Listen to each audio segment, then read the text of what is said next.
Welcome to Kenton's videos. Enjoy the video. You'll begin by choosing a project ratio and immediately importing your assets so you can work without delay. Once your files are uploaded, drag them onto the timeline to establish sequence and pacing.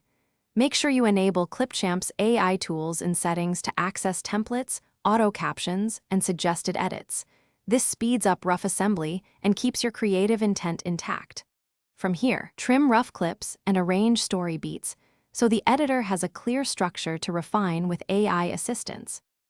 Now you apply AI-driven editing while refining details manually.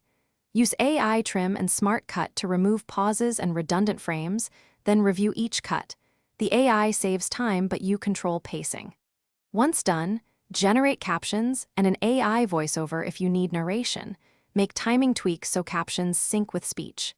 Next, apply color presets and normalize audio, but listen through to adjust gain and reduce background hiss. This ensures the AI's fixes complement. Finish by selecting export settings that match your delivery platform and quality needs, such as 1080ph, 264 for web or higher bitrate for archiving. Preview the entire timeline to confirm caption alignment, audio continuity, and transition timing. Make small tweaks if frames slip. When ready, export and verify the final file plays correctly.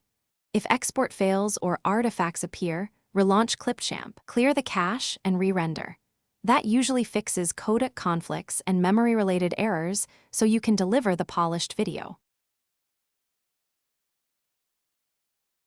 Thanks for watching. Consider subscribing if we helped you.